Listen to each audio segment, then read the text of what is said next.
Life is complex. Join us for the simple gifts of wisdom, love, and delight in the written word. The Federalist Papers. Federalist number 23. Necessity of a government as energetic as the one proposed to the preservation of the Union. By Alexander Hamilton. To the people of the State of New York. The necessity of a constitution, at least equally energetic with the one proposed, to the preservation of the Union, is the point at the examination of which we are now arrived. This inquiry will naturally divide itself into three branches: the objects to be provided for by the federal government, the quantity of power necessary to the accomplishment of those objects, the persons upon whom that power ought to operate. Its distribution and organization will more properly claim our attention under the succeeding head.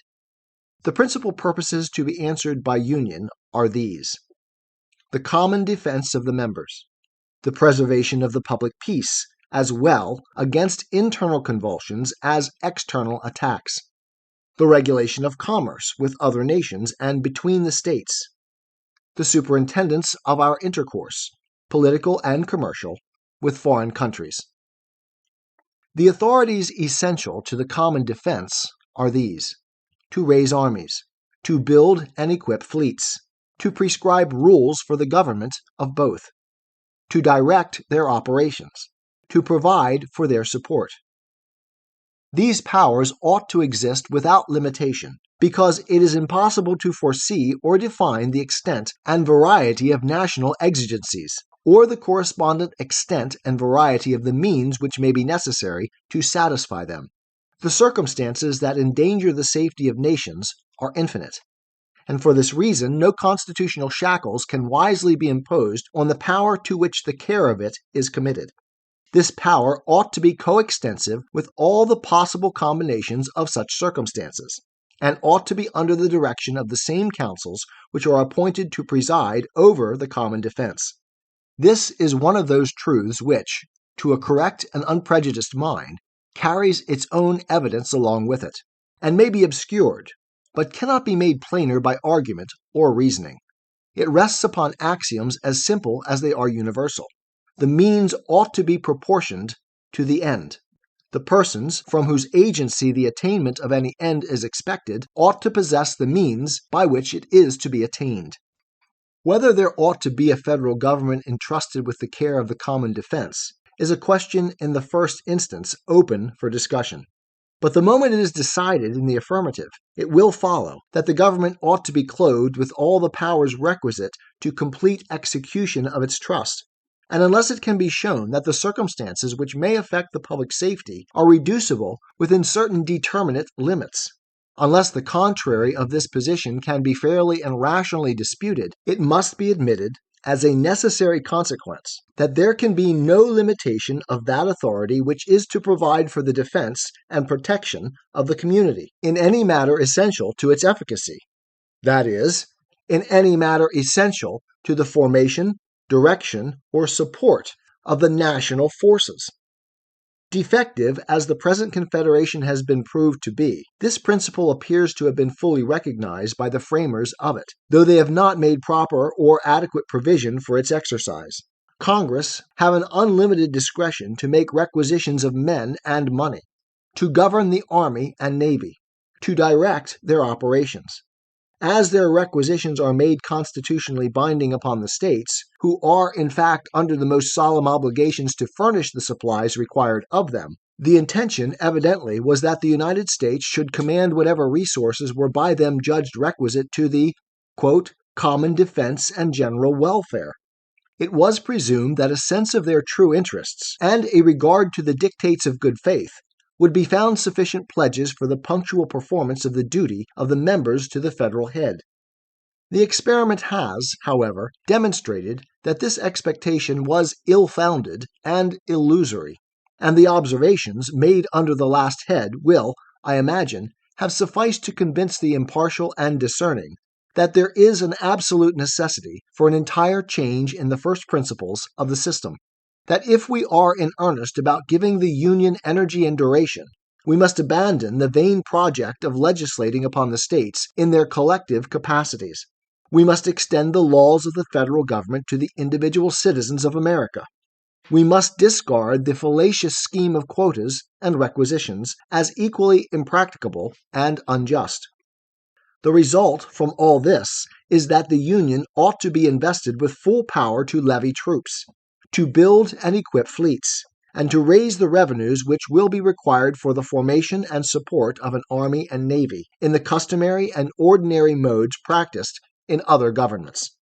If the circumstances of our country are such as to demand a compound instead of a simple, a confederate instead of a sole government, the essential point which will remain to be adjusted will be to discriminate the objects, as far as it can be done, which shall appertain to the different provinces or departments of power, allowing to each the most ample authority for fulfilling the objects committed to its charge. Shall the Union be constituted the guardian of the common safety? Are fleets and armies and revenues necessary to this purpose? The government of the Union must be empowered to pass all laws and to make all regulations which have relation to them. The same must be the case in respect to commerce and to every other matter to which its jurisdiction is permitted to extend.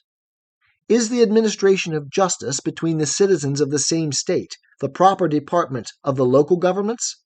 These must possess all the authorities which are connected with this object, and with every other that may be allotted to their particular cognizance and direction.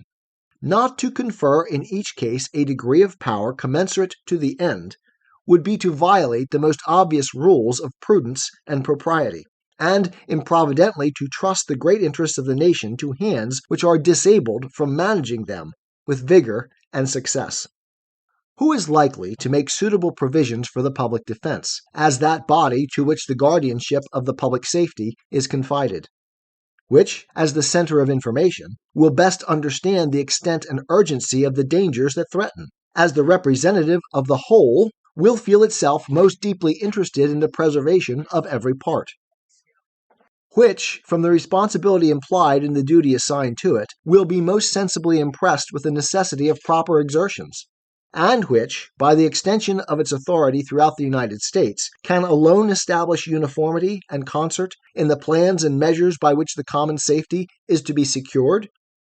Is there not a manifest inconsistency in devolving upon the federal government the care of the general defense, and leaving in the state governments the effective powers by which it is to be provided for? Is not a want of cooperation the infallible consequence of such a system? And will not weakness, disorder, an undue distribution of the burdens and calamities of war, an unnecessary and intolerable increase of expense, be its natural and inevitable concomitants? Have we not had unequivocal experience of its effects in the course of the revolution which we have just accomplished? Every view we may take of the subject, as candid inquirers after truth, will serve to convince us that it is both unwise and dangerous to deny the federal government an unconfined authority as to all those objects which are entrusted to its management. It will indeed deserve the most vigilant and careful attention of the people to see that it be modeled in such a manner as to admit of its being safely vested with the requisite powers. If any plan which has been or may be offered to our consideration should not, upon a dispassionate inspection, be found to answer this description, it ought to be rejected. A government, the constitution of which renders it unfit to be trusted with all the powers which a free people ought to delegate to any government, would be an unsafe and improper depositary of the national interests. Wherever these can with propriety be confided, the coincident powers may safely accompany them. This is the true result of all just reasoning upon the subject. And the adversaries of the plan promulgated by the convention ought to have confined themselves to showing that the internal structure of the proposed government was such as to render it unworthy of the confidence of the people. They ought not to have wandered into inflammatory declamations and unmeaning cavils about the extent of the powers. The powers are not too extensive for the objects of federal administration, or, in other words, for the management of our national interests. nor can any satisfactory argument be framed to show that they are chargeable with such an excess. If it be true, as has been insinuated by some of the writers on the other side, that the difficulty arises from the nature of the thing, and that the extent of the country will not permit us to form a government in which such ample powers can safely be reposed, it would prove that we ought to contract our views, and resort to the expedient of separate confederacies, which will move within more practicable spheres. For the absurdity must continually stare us in the face of confiding to a government the direction of the most essential national interests, without daring to trust it to the authorities which are indispensable to their proper and efficient management. Let us not attempt to reconcile contradictions, but firmly embrace a rational alternative. I trust, however, that the impracticability of one general system cannot be shown. I am greatly mistaken if anything of weight has yet been advanced of this tendency, and I flatter myself that the observations which have been made in the course of these papers have served to place the reverse of that position in as clear a light as any matter still in the womb of time and experience can be susceptible of. This, at all events, must be evident, that the very difficulty itself, drawn from the extent of the country, is the strongest argument in favor of an energetic government, for any other can certainly never preserve the union of so large an empire. If we embrace the tenets of those who oppose the adoption of the proposed Constitution as the standard of our political creed, we cannot fail to verify the gloomy doctrines which predict the impracticability of a national system pervading entire limits of the present Confederacy. Publius. 'Tis the gift to be simple. 'Tis the gift to be free. 'Tis the gift to come down where we ought to be. And when we find ourselves in the place just right, 'twill be in the valley of love and delight.